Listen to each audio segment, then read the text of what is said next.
തമിഴ്നാട്ടിലെ തിരുവാരൂർ, നാഗപട്ടണം എന്നീ 2 ജില്ലകളിലേക്കാണ് ഇന്നത്തെ യാത്ര. തമിഴ്നാട്ടിലെ ഉൾനാടൻ ജില്ലകളിലേക്ക് പോയി കഴിഞ്ഞാൽ അവിടുത്തെ പ്രധാനപ്പെട്ട ടൂറിസ്റ്റ് ആകർഷണങ്ങൾ എന്ന് പറയുന്നത് മിക്കവാറും ക്ഷേത്രങ്ങളോ പള്ളികളോ ആയിരിക്കും. തഞ്ചാവൂരിൽ നിന്നും തിരുവാരൂരിലേക്ക് യാത്ര തിരിക്കുമ്പോൾ ഏകദേശം 6 മണിയോടടുത്ത് കഴിഞ്ഞിരുന്നു. തഞ്ചാവൂരിൽ നിന്നും തിരുവാരൂരിലേക്കുള്ള 60 കിലോമീറ്റർ ഓടിയെത്താൻ 2 മണിക്കൂർ എടുത്തു. 7 മണിയോടുകൂടി തിരുവാരൂർ എത്തിച്ചേർന്നു. തിരുവാരൂർ എന്ന ചെറിയ ജില്ലയിൽ പ്രത്യേക ആകർഷണങ്ങൾ ഒന്നും തന്നെ ഉണ്ടായിരുന്നില്ല. അവിടെയുള്ള ത്യാഗരാജ ക്ഷേത്രമായിരുന്നു ഏറ്റവും പ്രധാനപ്പെട്ട ആകർഷണം.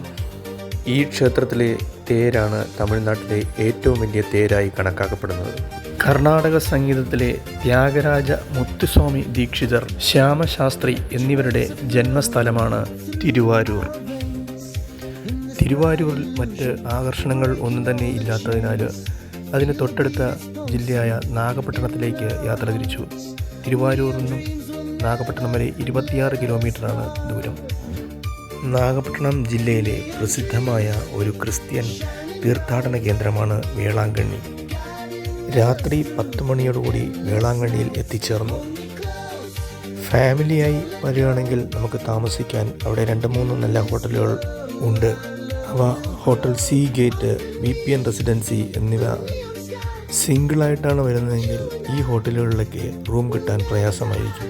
അതിനാൽ ഞാനൊരു സാധാരണ രീതിയിലുള്ളൊരു ഹോട്ടലാണ് റൂം എടുത്തത്.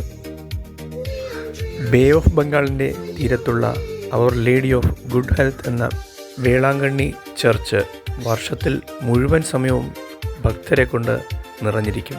വേളാങ്കണ്ണി മാതാവിൻ്റെ പെരുന്നാൾ ആഘോഷിക്കുന്നത് സെപ്റ്റംബറിലായിരുന്നതിനാൽ ആ സമയത്ത് കാലുകുത്താൻ പോലും സ്ഥലമില്ലാത്ത രീതിയിൽ വളരെയധികം ജനങ്ങളെ കൊണ്ട് നിറഞ്ഞിരിക്കും ഈ ദേവാലയം. 1962 ബസലിക്ക പദവിയിലേക്ക് ഉയർത്തപ്പെട്ട വേളാങ്കണ്ണി ദേവാലയം ഗോത്തിക് സ്റ്റൈലിലാണ് നിർമ്മിച്ചിരിക്കുന്നത്. മതപരമായ പ്രാധാന്യം കാരണം ഹോളി സിറ്റിയായി പോപ്പ് പ്രഖ്യാപിച്ച വേളാങ്കണ്ണി ദേവാലയം സന്ദർശിക്കുന്നതിന് പറ്റിയ സമയം നവംബർ മുതൽ ഫെബ്രുവരിയുള്ള മാസമാണ്. ഈ ദേവാലയത്തെക്കുറിച്ചുള്ള കൂടുതൽ വിശേഷങ്ങൾ ഞാൻ എൻ്റെ പിൽഗ്രിം ചാപ്റ്റർ എന്ന ചാനലിൽ വിവരിക്കാം. പള്ളിയിലേക്ക് പോകുമ്പോൾ വലതുവശത്ത് കാണുന്ന ഈ ഹോട്ടലിലാണ് ഞാൻ കഴിഞ്ഞ ദിവസം റൂം എടുത്തത്. 1000 രൂപയ്ക്ക് അകത്ത് മാത്രമേ ഇവിടെ ഒരു ദിവസത്തേക്ക് റെൻറ്റ് വരുന്നുള്ളൂ.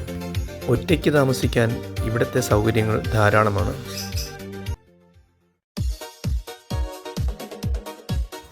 ബ്രേക്ക്ഫാസ്റ്റ് കഴിഞ്ഞ് 7 മണിക്കുള്ള മാസം കണ്ടതിന് ശേഷം ഞാൻ വേളാങ്കണ്ണിയിൽ നിന്നിറങ്ങി അടുത്ത ജില്ലയിലേക്കുള്ള എൻ്റെ യാത്ര ആരംഭിച്ചു. വേളാങ്കണ്ണിയിൽ നിന്നും ഈസ്റ്റ് കോസ്റ്റ് റോഡ് വഴി ശിവഗംഗയിലേക്കാണ് അടുത്ത എൻ്റെ യാത്ര. ശിവഗംഗ ജില്ലയിലെ വിശേഷവുമായി അടുത്ത വീഡിയോയിൽ കാണാം. Thank you.